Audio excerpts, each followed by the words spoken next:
I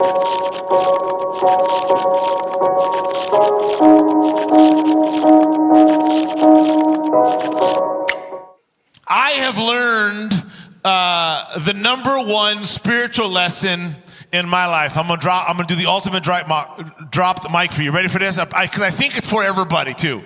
The number one lesson I think in life is this: when I pray for Jesus to come, I have a very distinct way I expect him to come.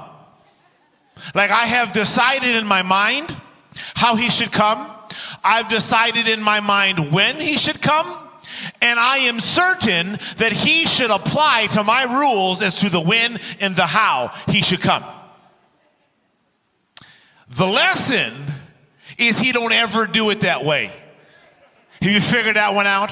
Like, the distance between me praying for how he should come and him actually coming is a magnitude of a mile wide. And the moment, the space of spiritual maturation in our lives is, how do we bridge the gap from how we expect him to come and how he actually comes?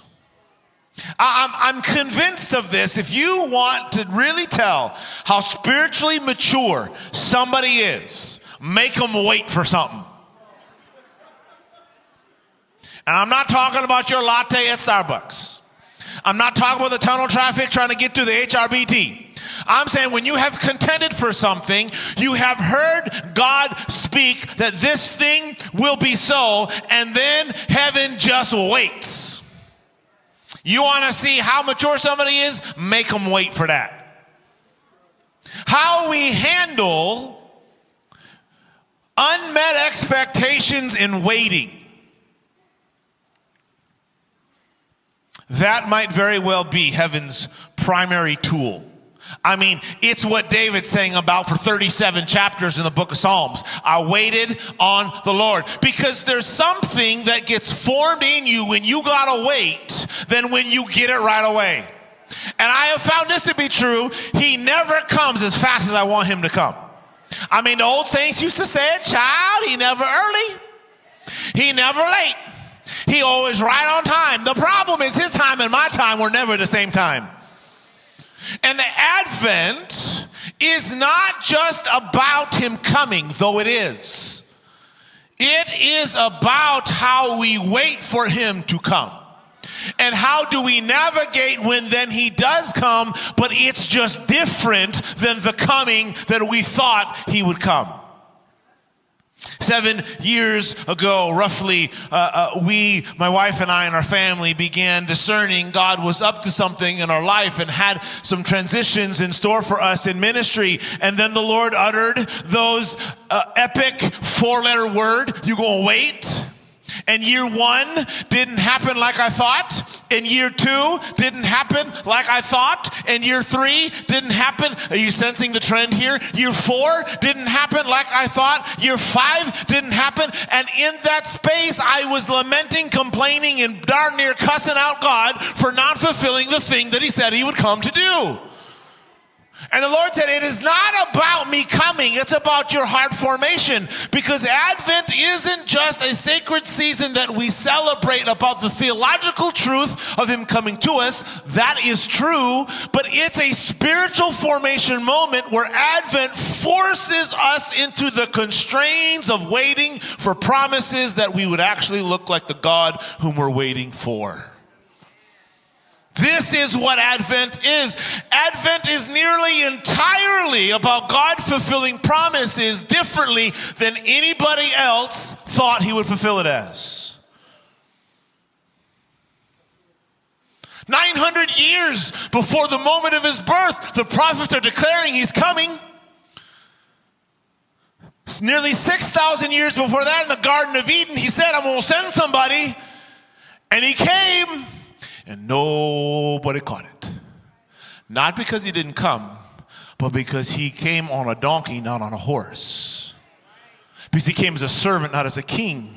And I wonder how often have we in our own lives, in our marriages, in our jobs, in our ministries, in our places, in our stuff, have we missed his coming? Not because he didn't come, it's just that he came later than we thought, and he came in a different way than we thought. And here is the battle, is can we continue to remain in a posture of faith even when we're waiting? Can you keep singing your song of faith even when you can't see that thing happening? Can you continue to pray and contend even when that thing is not transpiring?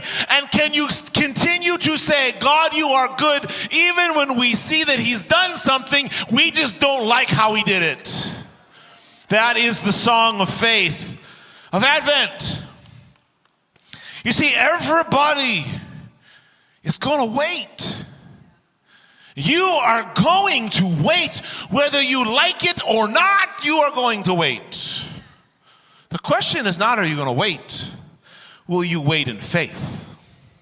Will you wait with a posture of faithfulness in the current assignment until the fulfillment comes? And then will you continue to serve when the promise does come, just not how you thought? Can you still declare he's good, he does good? Yes, I am waiting, but I will wait in faith, because the difference is this. I can wait, the promise can come, and I can still have the promise, but if I don't wait in faith through that time, I won't get the fullness when it does come.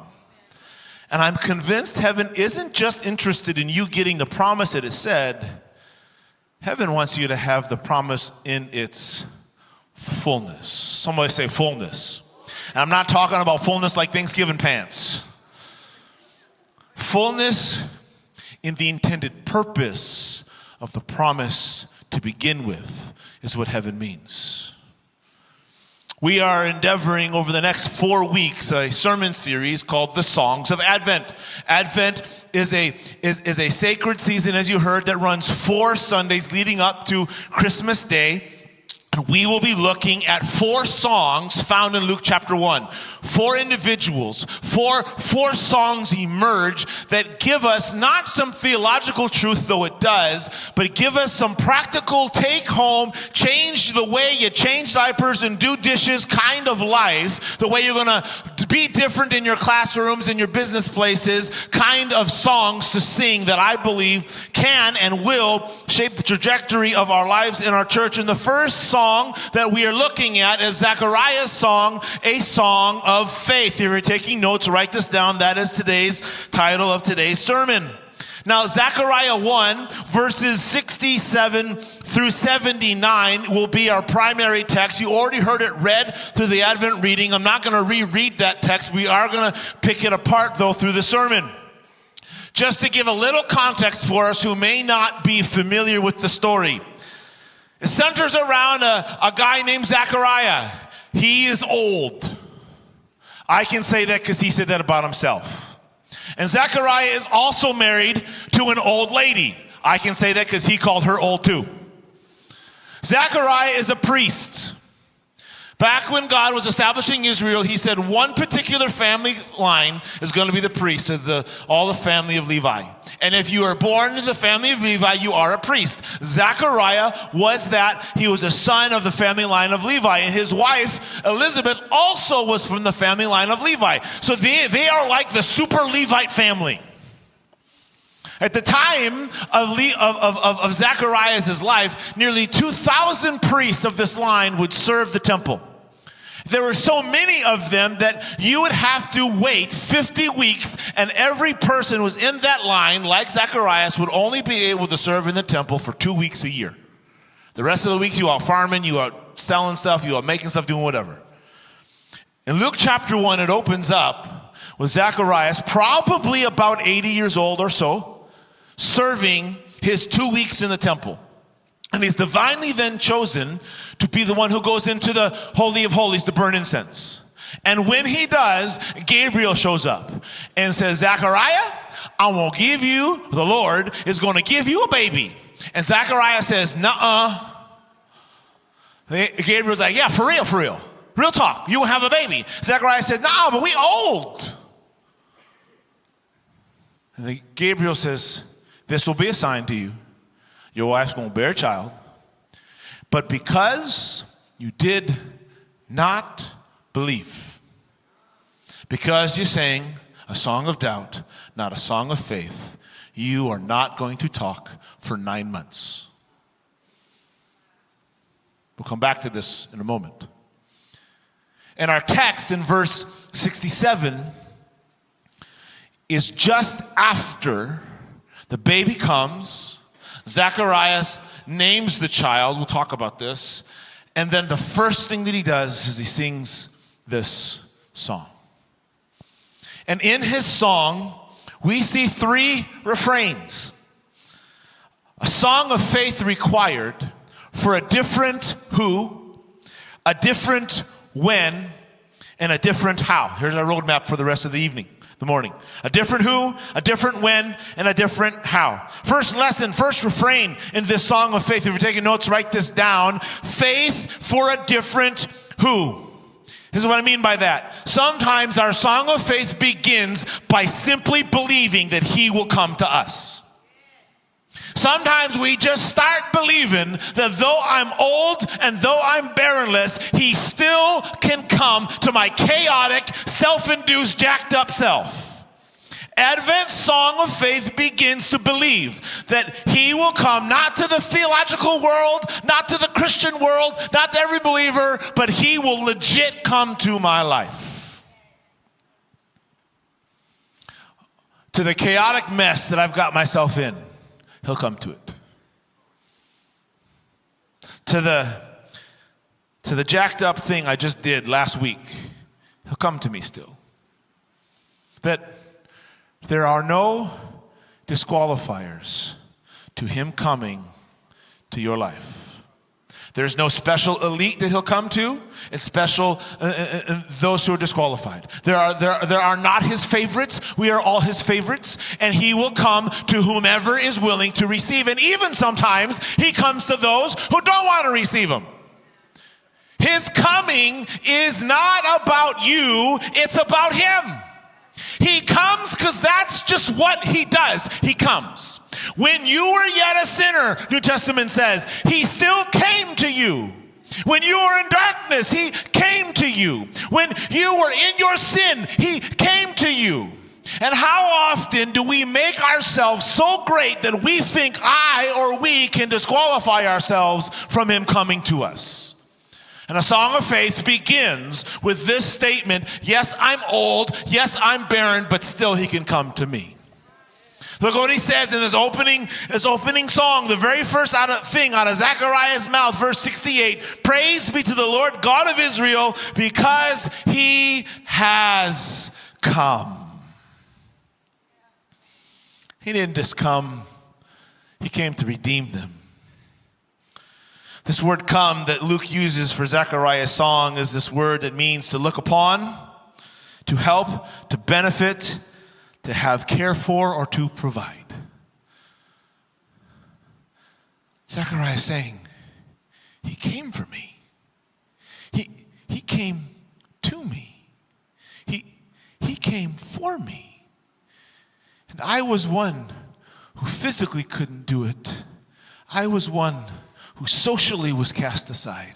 You see, in Zechariah's day and age, not only was he old, but for a woman not to have a child was considered a social disgrace. In fact, in Hebrew culture, Zechariah was allowed to divorce Elizabeth for the sake of not having a child and marry whomever else he wants, because it was that important. Now, he doesn't. He stays with her. He loves her because there's a prophetic promise around this. But Zechariah is saying, I should be disqualified. I'm old. I'm disgraced. In fact, many would have said he was cursed before God because his wife couldn't have a child. All of these things are wrapped around Zechariah's mind, and yet he says, he came to me. Where have you disqualified yourself from his coming and thus not received the fullness of what you could have? Somebody put a label on you and you believe it. Somebody posted something about you, you believe it. Some gossip happened about you around your back, behind your back, or in front of your face in school or at your job, and you believe it. And somehow you think that means you can't receive a fresh coming here in 2023. Maybe he came so long ago, you just think, man, he came to me 30 years ago, but I'm not sure that really he can come to old folk. I'm not really sure he can come to black folk. I'm not really sure he can come to white folk. I'm not really sure he can come to Ohio State. No, he can't come to anybody in Ohio State. I'm sorry. What have you disqualified yourself from that today heaven needs to break your disqualifying lid over your head? Or maybe heaven's not going to break it. Maybe heaven's waiting for you to take it off.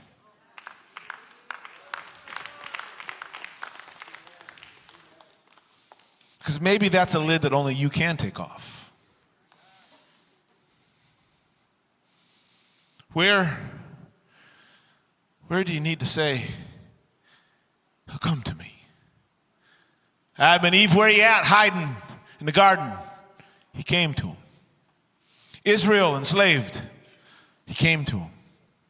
Disciples, denied, betrayed, ignored, hiding in fear behind a locked door. He came to him. You see, his coming isn't actually about you. It's about him. This is just what he does. He comes. And there's no barrier. There's no demographic. There's no social status. There's no ethnic status. There's no financial status. There's no educational status that qualified you more or less. He just comes. And can you receive the fact that he just comes to you? Period. Where have you put the lid over his coming? Advent teaches us that your unstable environment, your lack of degree or indebtedness for your 17 degrees, your job, your initials, marital status, it don't matter what it is, does not keep him from coming to your life. And Advent teaches us everybody's qualified for him to come.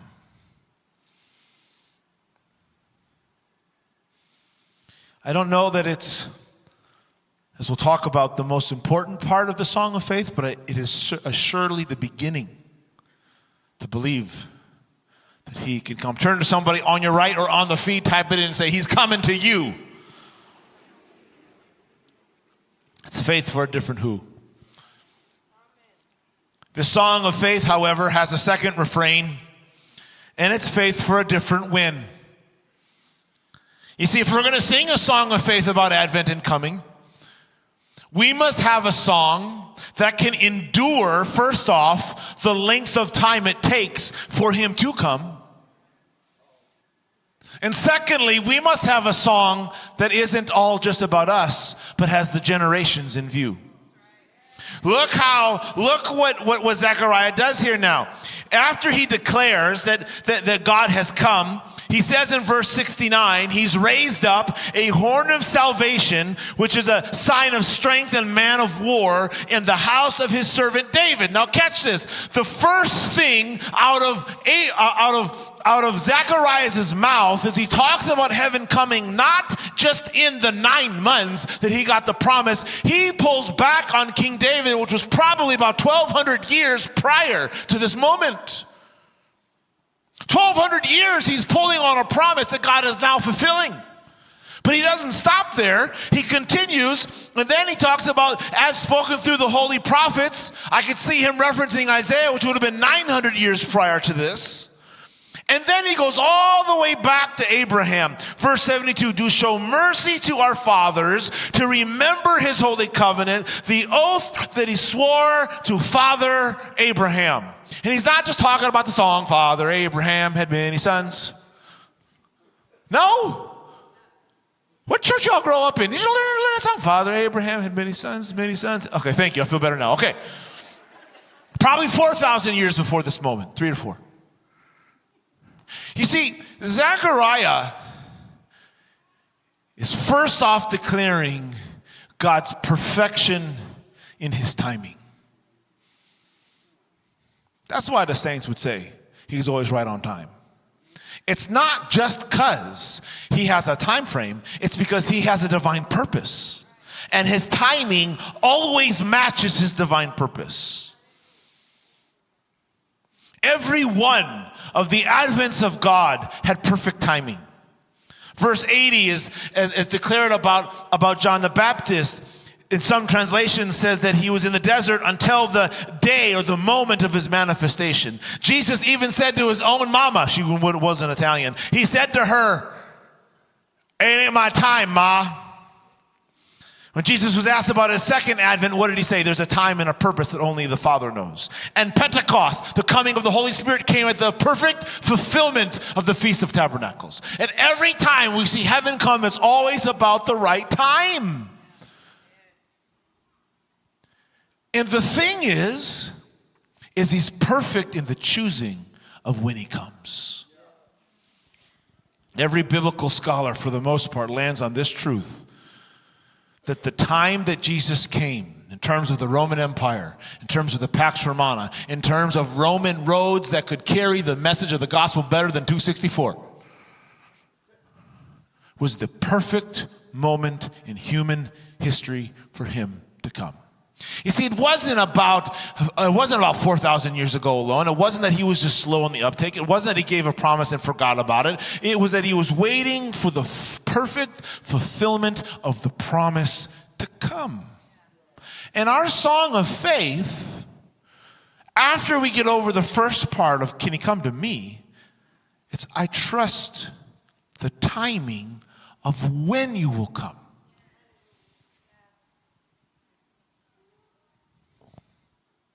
Because there's purpose in it. And these 7-year processes, I was working with the Lord and things. I like, "Lord, when are you coming? Like, when is this when? And I sensed the Lord, he's made this statement to me. He said, "Joel, either my leadership is perfect or it isn't. You choose. Which one?" Like, there's no middle ground in this. Either I am perfect in the way that I'm going to lead your life in the fulfillment of time, or I'm not. Which one shall you believe? Can you wait like David for 16 years in and out of caves? Can you wait like Jesus for 30 years to the fulfillment of the moment? Can you wait like Jesus waits now for 2,000 years in heaven, waiting for the fulfillment of his promise to come? Can we wait in alignment with heaven's plan? And the song of faith keeps singing and declares, you are good even if the timing is off. You are perfect in all of your ways, even when your ways are slower than mine.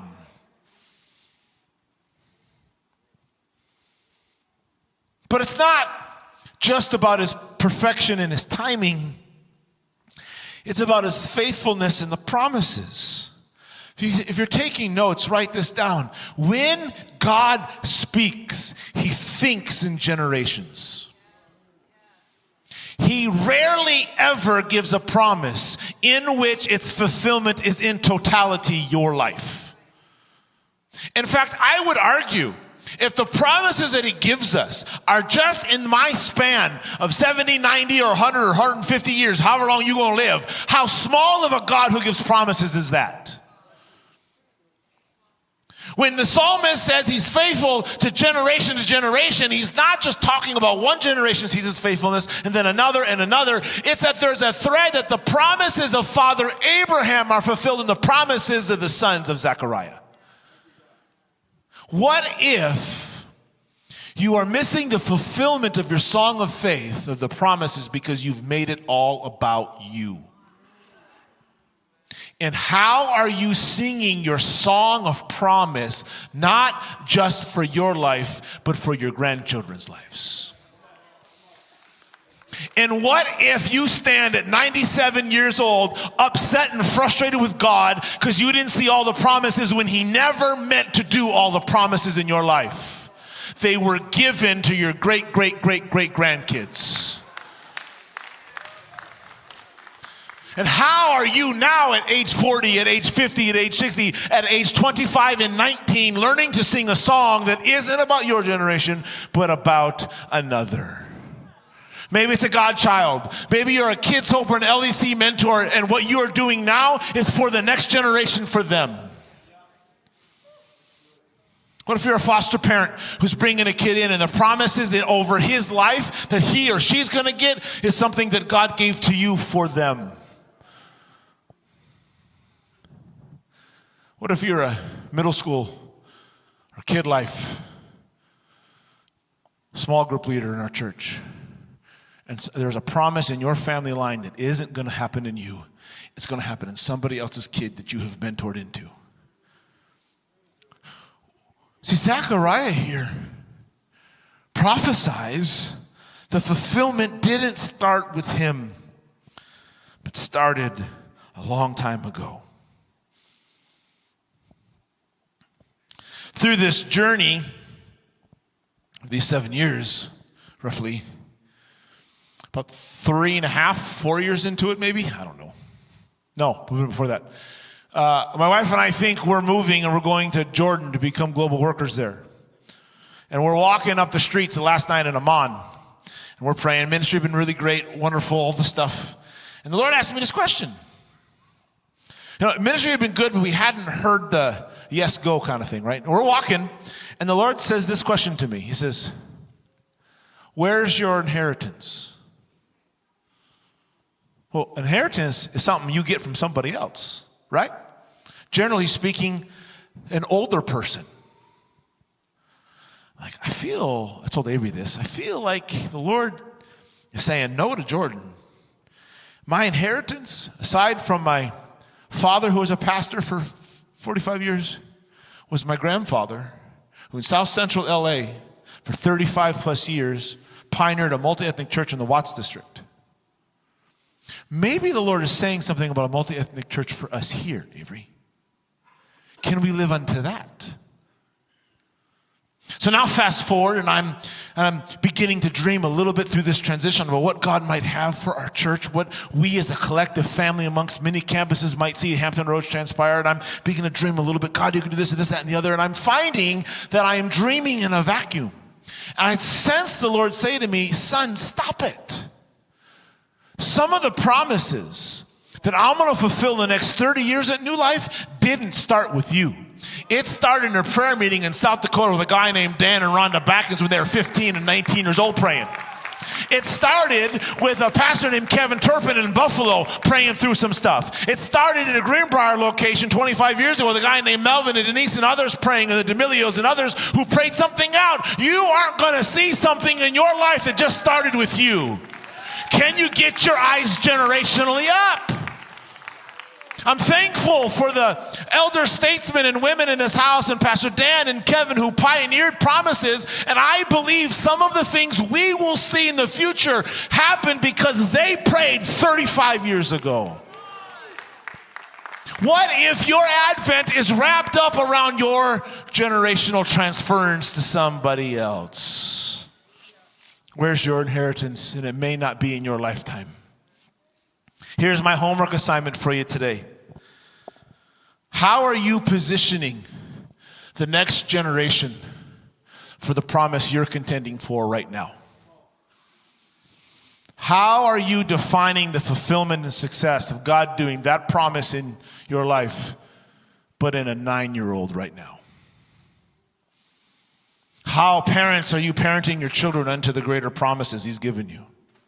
Grandparents, how are you doing such? Middle school volunteers and breakfast club volunteers and youth group volunteers, how are you positioning this church's next generation for something that He gave your grandpa?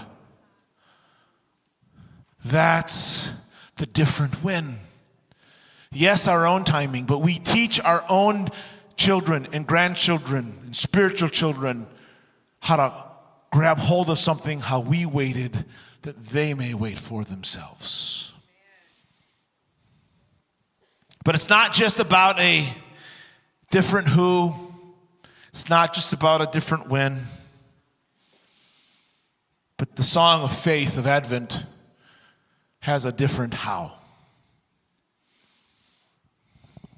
Heaven's Advent so often is fully received, not in the when and the who, but in the how, because He just always breaks the mold of how we think He's going to do it. I mean, He's so stubborn. just refuses to do it the way I think he should do it. His promise comes in a package. It just didn't come from the same sending agency we thought. I thought it'd come FedEx and it came UPS. I thought it was a big, massive box and it was in a little envelope. And he waited till it was on sale and clearance to send it to me. See, our song of faith is pivotal. Prior, during, and after his coming. Because if we're going to lay hold of the fullness of this promise, we've got to lay hold of the how. Now, Zechariah initially begins to sing about the coming Messiah. But then in verse 76 through 79, he shifts to his own child, John the Baptist. Elizabeth is cousins to Mary, John the Baptist, cousin to Jesus. And he begins singing about his own advent in this manner. And he says this in verse 76, and you, speaking to John the Baptist, who's now born, remember, my child, you will be called a prophet of the Most High. This harkens back to what Gabriel said to him in verse 17, speaking prophetically, the angel is of John the Baptist, that he will go on before the Lord in the spirit and power of Elijah. Now here is the problem. Priestly dad, priestly wife gives birth to a what? A priest is what they're supposed to. This is not hard biological science. A priest, husband, priest, wife give birth to a priest child. Priests don't give birth to prophets. And prophets don't give birth to priests. Prophets give prophets, priests beget priests. But God here through Gabriel says, no, I'm going to come to you.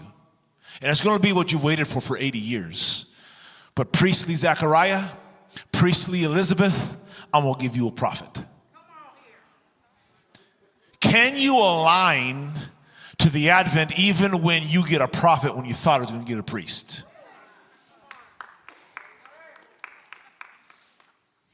Can you say yes when that job comes differently than you thought? Can you say yes to that divine assignment when the Lord said promotion and then you got fired? And then he put you in a different workplace. Can you say yes then? Can you say yes to my prodigal coming home? It just came home a different way. Can you say yes to the ministry door he opens up? It just came a different way. Can you say yes to the relationship answer when it came a different way? Can you say yes to the healing when it comes a different way? Can we say yes even if he gives you a prophet and you wanted a priest? 80 years you dreamed about a priest, 80 years you prayed about a priest, 80 years you wrote priest's name down on your wall, and Gabriel's come saying, I'm going to be a prophet. Can you say yes then? Can you say yes then? Even when his advent breaks your box. Now, in Luke 1, Gabriel shows up. It says to Zechariah, you gonna get a prophet. And Zechariah says, who you talking to, Willis? and the angel says, because you didn't believe in faith. And I'm not certain all that Zechariah didn't believe was about the age. I think this whole premise of a prophet going to come broke his mind. And he says, I'm going to shut your mouth until you can align with what I'm doing. Now, I want you to catch this. I do not believe Zechariah's muteness was punishment. I believe it was protection. I believe God said, your mouth is so important for you to align. I'm going to protect you from you.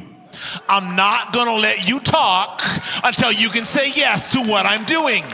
And if I got to shut your mouth, if I got to get you to a new job, if I got to get you somewhere else so that you can inhabit the fullness of what I have, I will do it. Sometimes God's grace shuts your mouth. Now notice what happens in the text. He's mute. Now babies take 9 months to grow. For 9 months, I think Zechariah is pondering this moment. Will I say yes? Will I say yes? Will I say yes? Will I say yes? And then the baby's born. That's what babies do. And they bring him a writing tablet. He's mute. And what does he do? He should write the name Zechariah on it. What does he do? He writes John, signifying I'm saying yes to what he's doing. And the moment the priest writes the prophet's name down, he begins to prophesy over the very prophet he's going to bring. And then his mouth is loose to say yes to the thing of God.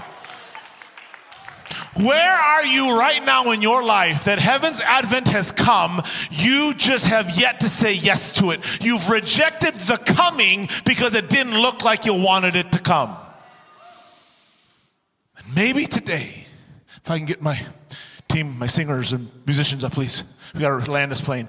Maybe today, in order for you to get your advent that's already come to your home, to your family, to your job, you've got to be willing to say yes to it.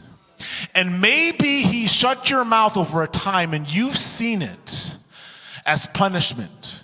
You know, when we can't say yes to how he's doing it, we make accusations about him that reject our ability to receive it. And so he's going to say to you, I'm going to shut this mouth until we can say yes to it. And now out of that place of trust, that you can trust my how and my when, now you can get the fullness. And that's the fullness of your faith song. Here's where I want to land the plane today. Maybe you're at home, you're in the room, and you would say, he's come, but I am struggling with how he came. I put my whole life around getting a priest, and I got a prophet, and I have yet to receive this prophet as my child. I believe this Advent's for you. This Advent, 2023, is for you in a fresh way to say yes to how he came even when it was different. If you would say, yeah, that's me. I need a grace to receive the different kind of how. Would you stand up right where you are? Come on. A fresh grace for the how all over the room. If you're at home, please write this in the feed so we can pray for you. Come on, a fresh how. A fresh yes to the how. A fresh yes to the how. Open up your hands right now. Father, I pray over these, your people, that they would receive the grace, the trust, and the manner by which you come to them. I pray against doubt. I pray against fear. I pray against a rejection of your advent, that they would know that you've come and you've come to them in the perfect manner. And a song of faith and trust would arise to receive your coming.